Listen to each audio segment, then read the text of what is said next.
თუ ChatGPT-ისთვის ერთხელ მაინც გიკითხავს რამე, ან შინაარსი შექმნა გითხოვია, ნიშნავს იმას, რომ ხელოვნური ინტელექტი მილიონობით ადამიანის მსგავსად შენც გამოგიყენებია. AI უკვე გახდა თანამედროვე ცხოვრების განუყოფელი ნაწილი, რომელიც კომფორტს, ეფექტურობას და ინოვაციებს უზრუნველყოფს. მისი დახმარებით ჩვენი საქმეები მარტივდება და უმჯობესდება. ხელოვნური ინტელექტი ზოგჯერ ჩვენი დამხმარეა, ზოგჯერ მრჩეველი, ზოგჯერ კი საერთოდაც საქმეს ჩვენს ნაცვლად აკეთებს. ყველანი აღმოჩენილ ვართ სიტუაციაში, როცა ხელი დაკავებული გვაქვს და ჩვენ smartphones ხმით ამა თუ იმ ბრძანებას ვაძლევთ. Siri, Alexa და Google ასისტენტი ხელოვნურ ინტელექტზე დაფუძნებული პლატფორმებია, რომლებიც ადამიანებთან ბუნებრივი ენით კომუნიკაციის საფუძველზე მუშაობს. მათი ძირითადი ამოცანა მომხმარებლის მოთხოვნების შესრულებაა, კითხვებზე პასუხის გაცემა და დავალებების ავტომატიზაცია. ვირტუალური ასისტენტები მუსიკის, ფილმებისა და შოუების არჩევის პროცესს უფრო მარტივს და სასიამოვნოს ხდიან. ისინი სწავლობენ ჩვენს გემოვნებას და გვთავაზობენ პერსონალიზებულ რეკომენდაციებს Netflix-ზე,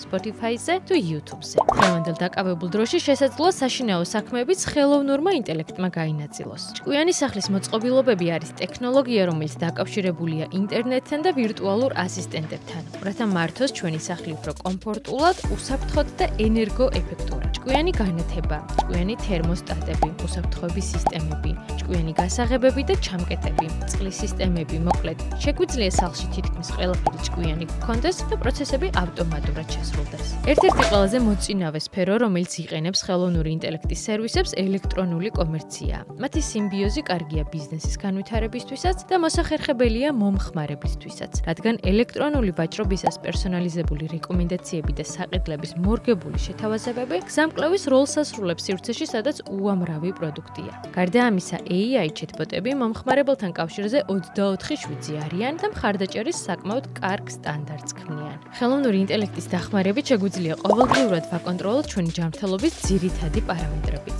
მცირე მოწყობილობები, რომლებიც შეიძლება ვატაროთ ხელზე, სხეულზე ან ტანსაცმელზე, აკონტროლებენ ჩვენს გულის ცემას, არტერიულ წნევას, ჟანგბადისა და ფიზიკური აქტივობის დონეს. AI სწავლობს ჩვენი ცხოვრების წესს, გვატყობინებს თუ საჭიროა იქითთან ვიზიტი და გვაწვდის ინდივიდუალურ რეკომენდაციებს. შესაბამისად, უფრო მარტივია ჯანმრთელობის მდგომარეობის მართვა, ადრეული დიაგნოსტიკა და ცხოვრების ხარისხის გაუმჯობესება. თუ მანქანით გადაადგილდებით, ნავიგაციის აპლიკაციები თქვენთვის უცხო არ იქნება. ესეც ხელოვნური ინტელექტია. ის აანალიზებს მოძრაობის მონაცემებს, საცობებს, ამინდის პირობებს და ავარიებს, გვაწვდის საუკეთესო მარშრუტების შესახებ მონაცემებს და უზრუნველყოფს მგზავრობის საუკეთესო გამოცდილებას. გარდა ნავიგაციის აპლიკაციებისა, ხელოვნური ინტელექტი კარგადაა ინტეგრირებული თვითმართვად მანქანებშიც. კამერები, რადარები და ულტრაბგერითი სენსორები იღებენ გარემოს დეტალურ მონაცემებს. რაც იძლევა იმის წინაპირობას, რომ მანქანა იმართება თავად, ცხოვლის გარეშე. ხელოვნური ინტელექტი რომ ცხოვრებას ამარტივებს, ამის არაჩვეულებრივი მაგალითია სათარგმნი აპლიკაციებიც. Google Translate-ის გამოყენებით შეგვიძლია ვაწარმოოთ წერილობითი კომუნიკაცია